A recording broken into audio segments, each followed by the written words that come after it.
Hi there, I'm Alex Cunningham, and I'll walk you through this Notion tutorial step by step.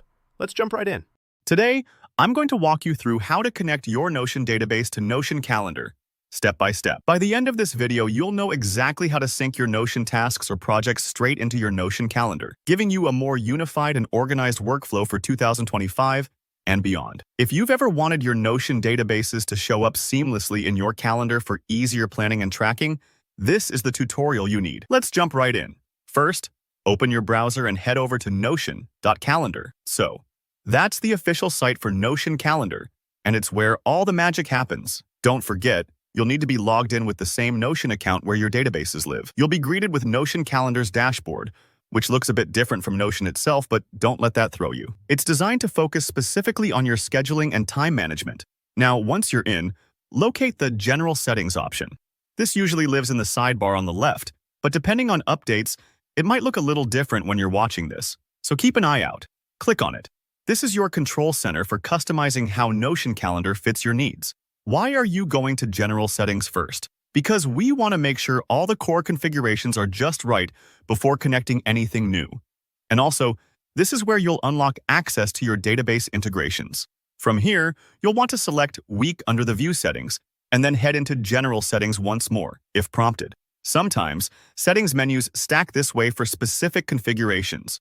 It's like the Russian nesting doll of productivity apps, a menu within a menu to help fine-tune your experience.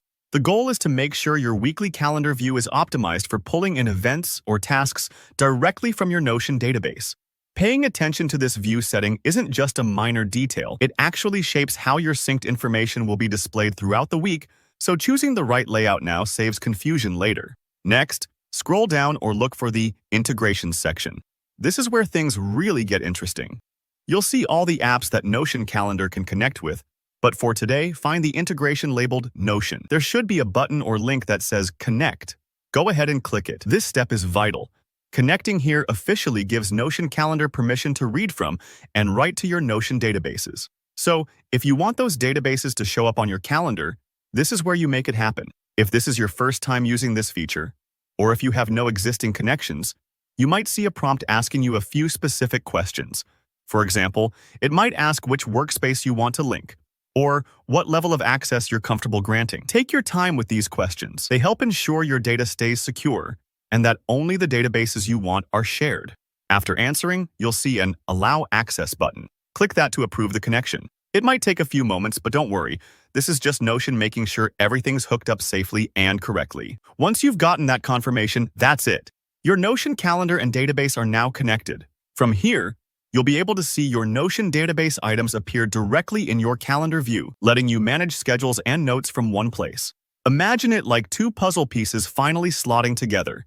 You can visually plan your projects with deadlines, all in a single, beautiful interface. If you found this guide helpful, don't forget to hit that like button and drop a comment if you have any questions or got stuck at any step. I'll be hanging out down there to help. And of course, if you want more tutorials like this to make your productivity smoother for 2025, make sure to subscribe and ring the bell. Thanks for watching and happy organizing.